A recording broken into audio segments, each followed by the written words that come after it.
नमस्कार दोस्तों, ओशो जीवन की धारा में आपका स्वागत है। आज की यह वीडियो थोड़ी अलग है। आज हम किसी एक विचार या किसी एक प्रवचन की बात नहीं करेंगे।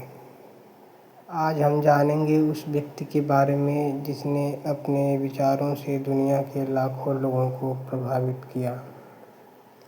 एक ऐसा व्यक्ति जिसका जन्म एक साधारण भारतीय परिवार में हुआ, जिसका बचपन का नाम चंद्रमोहन जैन, जो आगे चलकर आचार्य रजनीश के नाम से जाना गया, फिर भगवान श्री रजनीश कहलाया और अंततः पूरी दुनिया ने जिसे ओशो के नाम से जाना। तो आखिर कौन थे ओशो? उनका जीवन कैसा था? उन्होंने कौन कौन से नाम अपनाए? अमेरिका में उनके साथ क्या हुआ और उनके जीवन के अंतिम समय में क्या हुआ? आइए शुरुआत करते हैं उनके जन्म से। 11 दिसंबर 1931 मध्य प्रदेश के कुचवाड़ा गांव में एक बच्चे का जन्म हुआ। उस बच्चे का नाम रखा गया चंद्रमोहन जैन। बाद में यही बच्चा दुनिया में ओशो के नाम से प्रसिद्ध हुआ। ओशो के बचपन के बारे में उपलब्ध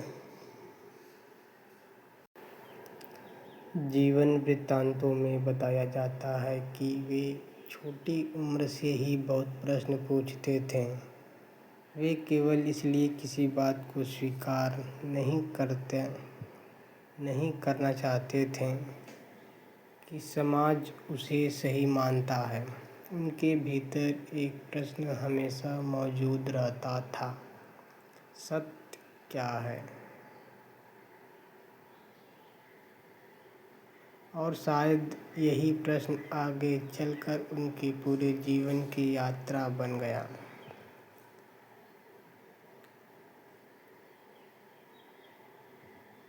ओशो के बचपन के बारे में उपलब्ध जीवन वृत्तांतों में बताया जाता है कि मृत्यु और जीवन को लेकर उनके मन में गहरी जिज्ञासा थी। वे चीज़ों को केवल ऊपर ऊपर से स्वीकार करने वाले व्यक्ति नहीं थे। वे हर बात को अपने अनुभव से समझना चाहते थे। उनके व्यक्तित्व की एक खास बात थी प्रश्न पूछना, और शायद यही कारण था कि आगे चलकर उन्होंने धर्म, परंपरा, समाज, विवाह, प्रेम, ध्यान और मनुष्य की चेतना जैसे लगभग हर विषय पर सवाल उठाए।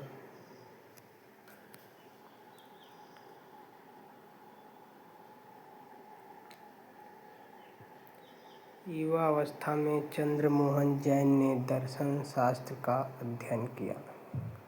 वे पढ़ाई में प्रतिभाशाली थे और बाद में दर्शन शास्त्र के अध्यापक भी बने। लेकिन धीरे धीरे उन्हें महसूस हुआ कि केवल विश्वविद्यालय में दर्शन पढ़ाना उनके जीवन का अंतिम उद्देश्य नहीं है। वे केवल किताबों में सत्य खोजने के बजाय अपने अनुभव में सत्य खोजना चाहते थे।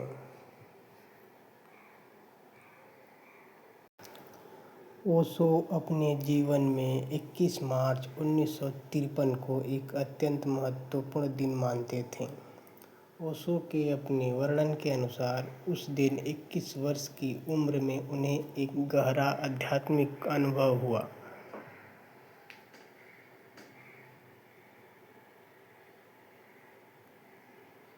इसे उनके व्यक्तिगत आध्यात्मिक अनुभव के रूप में समझना चाहिए।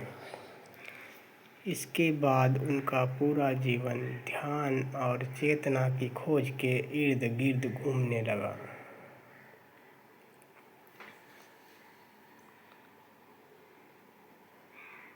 समय के साथ चंद्रमोहन जैन एक आध्यात्मिक वक्ता के रूप में प्रसिद्ध होने लगे।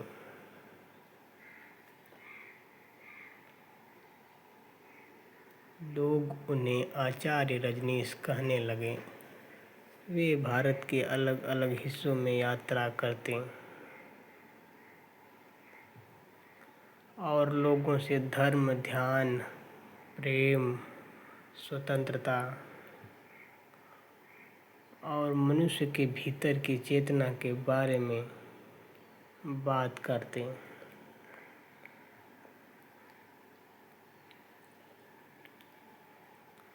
वे परंपरागत धार्मिक धारणाओं को चुनौती देते थे।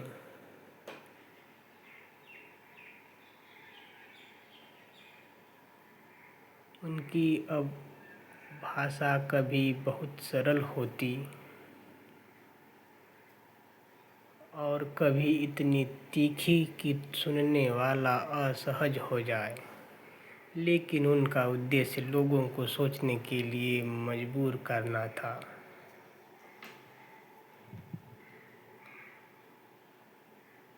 उन्नीस सौ 70 के दशक में उनका प्रभाव तेजी से बढ़ा।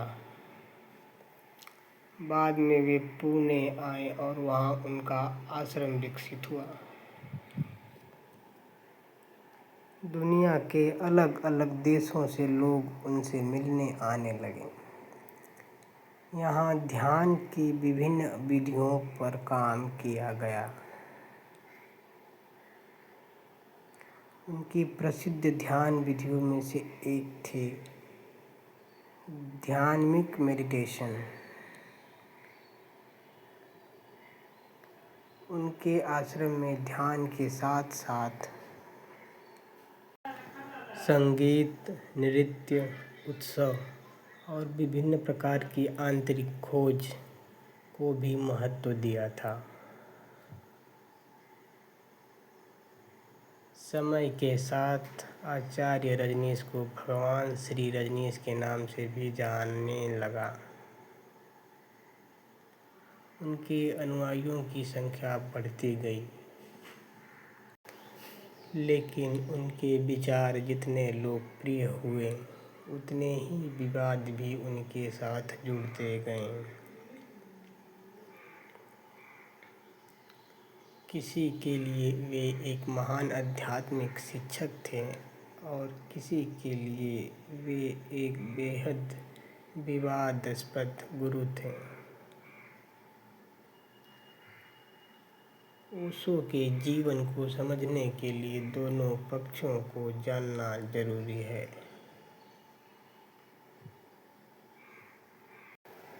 साल था 1981। ओशो अमेरिका चले गए। वहाँ ऑरेगन में उनके अनुयायियों ने एक बड़ा कम्यून स्थापित किया जिसे रजनीशपुरम कहा गया।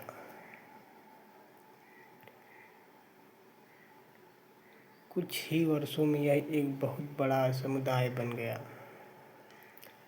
हजारों लोग वहाँ रहने लगे। खेती, इमारतें, सड़कें और एक पूरी सामुदायिक जीवन व्यवस्था। लेकिन यह प्रयोग बहुत जल्द विवादों से घिर गया।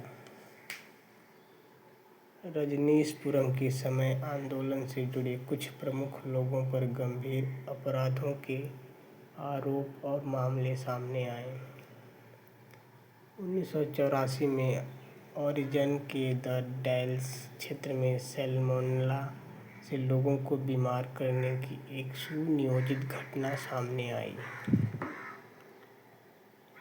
इस घटना में सैकड़ों लोग प्रभावित हुए। यहाँ इन अपराधों को ओशो के व्यक्तिगत रूप से किए गए अपराध के रूप में प्रस्तुत नहीं करना चाहिए, बल्कि यह कहना अधिक से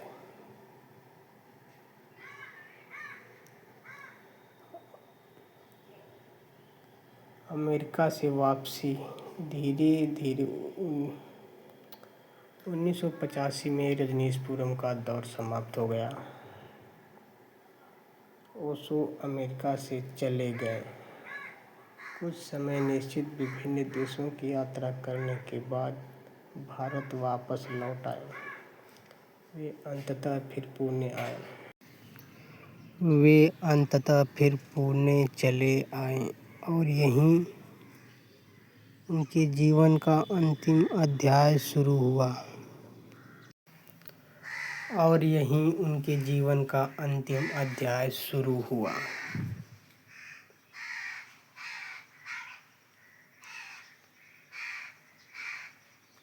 1989 में उन्होंने रजनीश नाम भी छोड़ दिया और अंततः केवल ओशो नाम से जाने लगे। इस तरह एक व्यक्ति के जीवन में नामों की यह यात्रा दिखाई देती है। चंद्रमोहन जैन से आचार्य रजनीश, फिर भगवान श्री रजनीश और अंत में ओशो। 1989 के बाद ओशो ने सार्वजनिक रूप से बहुत कम बोलना शुरू कर दिया। उनका स्वास्थ्य भी कमज़ोर होता गया और फिर आया 19 जनवरी 1990। पुणे में ओशो का निधन हुआ। उस समय उनकी उम्र 58 वर्ष थी। ओशो के शरीर का अंतिम संस्कार किया गया। इसके बाद उनकी अस्थियां वालायार पुणे के चुंगजू ऑडिटोरियम में लाया गया और वहां मार्बल मेमोरियल में रखा गया।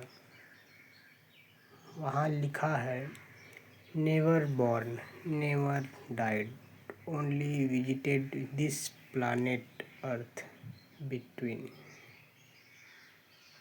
11 दिसंबर 1931, 19 जनवरी 1990। इन शब्दों को ओशो के जीवन दर्शन के संदर्भ में समझना चाहिए। इसका अर्थ यह नहीं है कि जैविक रूप से उनका जन्म या मृत्यु नहीं हुई, बल्कि यह उनके उस दृष्टिकोण को व्यक्त करता है जिसमें वे शरीर से परे चेतना की बात करते थे।